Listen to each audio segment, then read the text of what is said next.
ನಮಸ್ಕಾರ ರೈತ ಬಾಂಧವರೇ. ಇವತ್ತಿನ ಈ ವಿಡಿಯೋ ಅಡಿಕೆ ಬೆಳೆಯುವ ಪ್ರತಿಯೊಬ್ಬರು ರೈತನು ನೋಡಬೇಕಾದ ಒಂದು ವಿಡಿಯೋ. ಯಾಕಂದ್ರೆ ಈಗ ಮಳೆಗಾಲ ಶುರುವಾಗ್ತಿದೆ. ಮಳೆ ಅನ್ನೋದು ಬೆಳೆಗೆ ಜೀವ ಕೊಡುವಂಥದ್ದು ನಿಜ.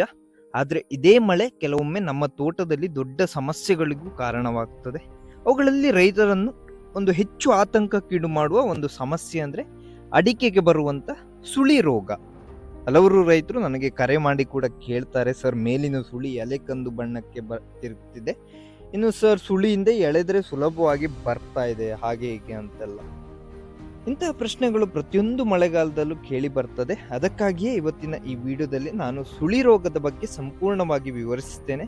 ಈ ರೋಗ ಯಾಕೆ ಬರ್ತದೆ, ಇದರ ಮೊದಲ ಗುಣಲಕ್ಷಣಗಳು ಯಾವುವು, ಇನ್ನು ಇದಕ್ಕೆ ಇರುವಂತ 2 ಮುಖ್ಯ ಔಷಧಿಗಳು ಯಾವುವು, ಅದನ್ನು ಬಳಸುವ ಪ್ರಮಾಣ ಎಷ್ಟು, ಹೇಗೆ ಬಳಸಬೇಕು, ಎಲ್ಲವನ್ನ ಈ ವಿಡಿಯೋದಲ್ಲಿ ಸಂಪೂರ್ಣವಾಗಿ ತಿಳಿದುಕೊಳ್ಳೋಣ.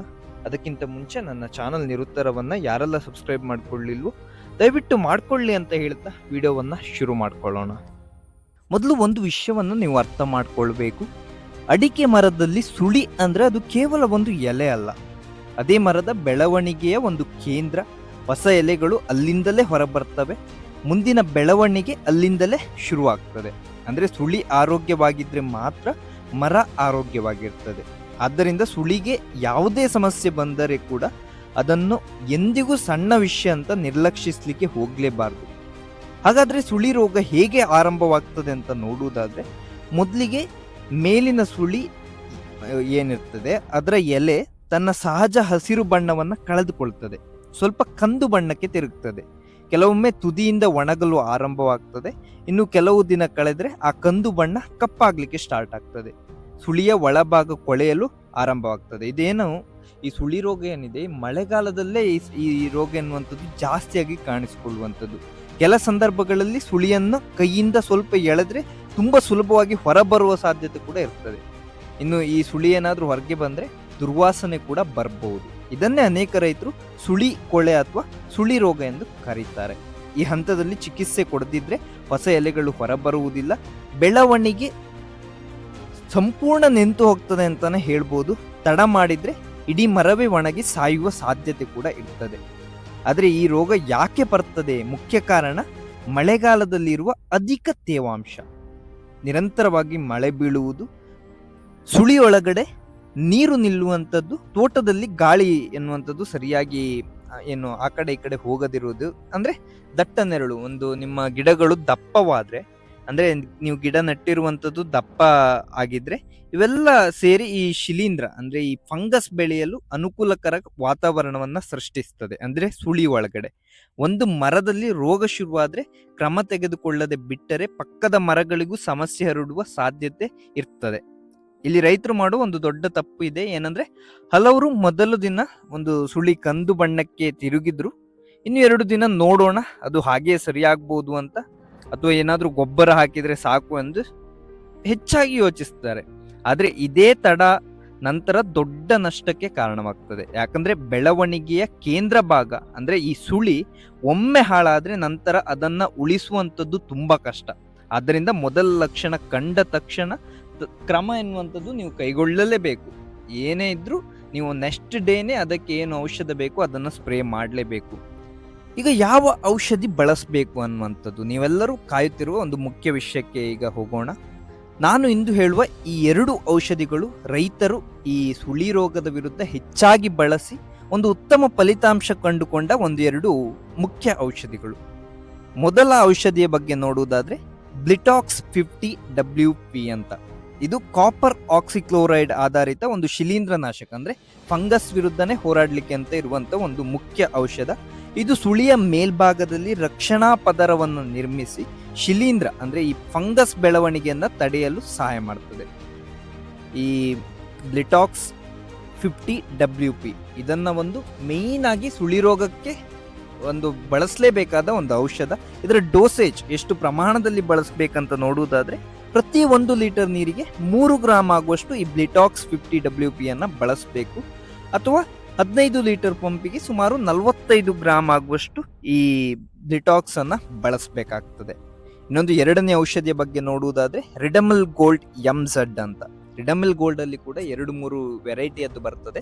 ನಾನಿಲ್ಲಿ ಹೇಳ್ತಿರುವಂತದ್ದು ರಿಡಮಿಲ್ ಗೋಲ್ಡ್ MZ ಇದನ್ನೇ ನೋಡಿ ತಗೊಳ್ಳಿ. ಯಾಕಂದ್ರೆ ಇದು ಮೆಟಾಲಾಕ್ಸಿಲ್ ಮತ್ತೆ ಮ್ಯಾನ್ಕೋಜೆಬ್ ಎನ್ನುವ ಎರಡು ಸಂಯೋಜನೆಯ ಒಂದು ಫಂಗಿಸೈಡ್ ಅಥವಾ ಶಿಲೀಂಧ್ರನಾಶಕ ಅಂತ ಹೇಳ್ಬೋದು ಈ ರಿಡಮಿಲ್ ಗೋಲ್ಡ್ MZ. ಸೊ ಇದನ್ನ ಒಂದು ನೋಡಿ ತಗೊಳ್ಳಿ. ಇದು ಗಿಡದ ಒಳಭಾಗಕ್ಕೂ ಕಾರ್ಯನಿರ್ವಹಿಸಿ ಸೋಂಕನ್ನ ನಿಯಂತ್ರಿಸಲು ಸಹಾಯ ಮಾಡ್ತದೆ ಈ ರಿಡಮಿಲ್ ಗೋಲ್ಡ್ ಎನ್ನುವಂಥದ್ದು. ಇದರ ಡೋಸೇಜ್ ಬಗ್ಗೆ ನೋಡುವುದಾದ್ರೆ ಪ್ರತಿ 1 ಲೀಟರ್ ನೀರಿಗೆ 2 ಗ್ರಾಮ್ ಆಗುವಷ್ಟು ಈ ರಿಡಮಿಲ್ ಗೋಲ್ಡ್ ಅನ್ನು ಹಾಕಬೇಕು, ಅಥವಾ ಒಂದು 15 ಲೀಟರ್ ಪಂಪಿಗೆ ಸುಮಾರು 30 ಗ್ರಾಮ್ ಹಾಕಿದ್ರೆ ಸಾಕಾಗ್ತದೆ. ಇಲ್ಲಿ ಒಂದು ಮುಖ್ಯ ವಿಷಯವನ್ನ ಎಲ್ಲರೂ ನೆನ್ಪಿಟ್ಕೊಳ್ಳಿ, ಅದೇನಂದ್ರೆ ಈ ಔಷಧಿಗಳನ್ನ ಮಣ್ಣಿಗೆ ಹಾಕಬಾರ್ದು. ಬಹಳಷ್ಟು ರೈತರು ಇದೇ ತಪ್ಪು ಮಾಡ್ತಾರೆ. ಸುಳಿ ರೋಗ ಮಣ್ಣಿನ ಸಮಸ್ಯೆಯಿಂದ ಬರುವಂತದ್ದಲ್ಲ, ಇದು ಮೇಲಿನ ಬೆಳವಣಿಗೆಯ ಭಾಗದ ಸಮಸ್ಯೆ. ಅಂದ್ರೆ ಈ ನೀರೇನಿದೆ, ಮಳೆಗಾಲದ ನೀರು ಡೈರೆಕ್ಟ್ ಆಗಿ ಸುಳಿ ಮೇಲೆ ಬಿದ್ದು ಆ ಸುಳಿ ಒಳಗಡೆ ಇರುವಂತ ಸಮಸ್ಯೆ ಇದು. ಈ ಸುಳಿ ರೋಗಕ್ಕೆ ನಾವು ಮಣ್ಣಿಗೆ ಏನ್ ಹಾಕಿದ್ರು ಕೂಡ ಪ್ರಯೋಜನ ಆಗುವುದಿಲ್ಲ. ಆದ್ದರಿಂದ ಔಷಧಿ ನೇರವಾಗಿ ಸುಳಿಯ ಒಳಭಾಗಕ್ಕೆ ತಲುಪಬೇಕು. ಸುಳಿಯ ಮಧ್ಯಭಾಗವನ್ನ ಸ್ವಲ್ಪ ತೆರೆದು ರೋಗ ಕಾಣುವ ಸ್ಥಳಕ್ಕೆ ನಿಧಾನವಾಗಿ ಔಷಧಿ ತಲುಪುವಂತೆ ಸುರಿಯಬೇಕು ಅಥವಾ ಸಿಂಪಡಿಸಬೇಕು. ಈಗ ದೊಡ್ಡ ಮರ ಆದ್ರೆ ಈ ಸ್ಪ್ರೇ ಮಾಡುವಂತದ್ದು ಕೂಡ ಸ್ವಲ್ಪ ಭಂಗ, ಅಂದ್ರೆ ಒಂದು ಕಷ್ಟಕರವಾದ ಒಂದು ಕೆಲಸ ಅಂತಾನೆ ಹೇಳ್ಬೋದು. ಈ ಚಿಕ್ಕ ಮರ ಆದ್ರೆ ನಿಮ್ಗೆ ಕೈಗೆ ಇಟ್ಟುಕಿದ್ರೆ ಅದ್ರ ಮೇಲೇನೆ ಈ ಔಷಧಿಗಳನ್ನ ಸುರೀರಿ, ಅಂದ್ರೆ ಸುಳಿಯ ಮೇಲ್ಗಡೆನೆ. ಅದರಿಂದ ಆ ಸುಳಿ ಒಳಗಡೆ ಈ ಔಷಧಿಗಳು ಹೋಗಿ ಉತ್ತಮ ಕಾರ್ಯವನ್ನ ಅವು ನಿರ್ವಹಿಸ್ತವೆ. ಇನ್ನೊಂದು ಮುಖ್ಯ ವಿಷಯ ಏನಂದ್ರೆ ಈ ಬ್ಲಿಟಾಕ್ಸ್ ಮತ್ತು ರಿಡಮಿಲ್ ಗೋಲ್ಡ್ ಎರಡನ್ನ ಒಂದೇ ಟ್ಯಾಂಕ್ ನಲ್ಲಿ ಬೆರೆಸಿ ಬಳಸಬೇಡಿ.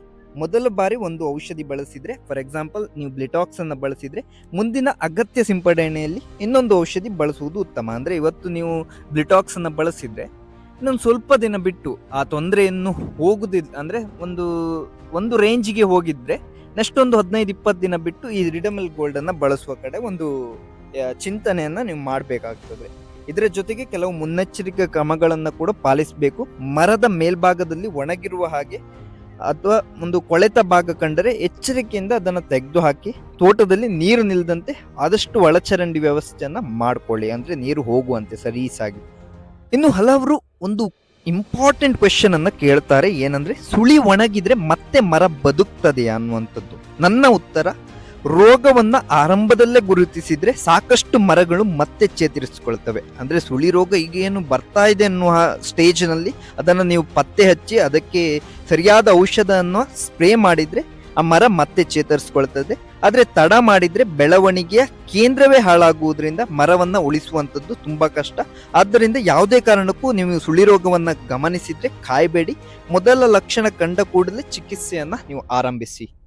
ಕೊನೆಯದಾಗಿ ಒಂದು ಮಾತನ್ನ ಹೇಳುವುದಾದ್ರೆ, ರೈತ ಬಾಂಧವರೇ, ಒಂದು ಅಡಿಕೆ ಮರವನ್ನ ಬೆಳೆಸಲು ವರ್ಷಗಳ ಶ್ರಮ ಬೇಕಾಗ್ತದೆ.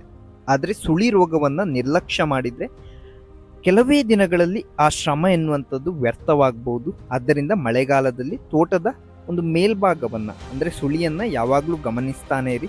ಸಮಸ್ಯೆಯನ್ನ ಮೊದಲ ಹಂತದಲ್ಲೇ ಗುರುತಿಸಿ ಸರಿಯಾದ ಸಮಯದಲ್ಲಿ ಸರಿಯಾದ ಔಷಧಿಯನ್ನ ಬಳಸಿ ನಿಮ್ಮ ತೋಟವನ್ನ ನೀವು ಕಾಪಾಡಿಕೊಂಡ್ರೆ ಮಾತ್ರ ಉತ್ತಮ ಇಳುವರಿ ಮತ್ತೆ ಉತ್ತಮ ಆದಾಯವನ್ನ ಪಡೆಯಲು ಸಾಧ್ಯ. ಈ ವಿಡಿಯೋ ನಿಮಗೆ ಉಪಯುಕ್ತವಾಗಿದೆ ಎಂದು ಅನಿಸಿದ್ರೆ ಒಂದು ಲೈಕ್ ಅನ್ನ ಮಾಡಿ ನಿಮ್ಮ ರೈತ ಸ್ನೇಹಿತರೊಂದಿಗೆ ಈ ವಿಡಿಯೋವನ್ನ ತಪ್ಪದೇ ಹಂಚಿಕೊಳ್ಳಿ. ಇಂಥ ವೈಜ್ಞಾನಿಕ ಹಾಗೂ ಪ್ರಾಯೋಜಿಕ ಕೃಷಿ ವಿಜ್ಞಾನ ಮಾಹಿತಿಗಾಗಿ ನನ್ನ ಚಾನಲ್ ನಿರುತ್ತರವನ್ನು ಸಬ್ಸ್ಕ್ರೈಬ್ ಮಾಡಿಕೊಳ್ಳಿ. ಧನ್ಯವಾದಗಳು.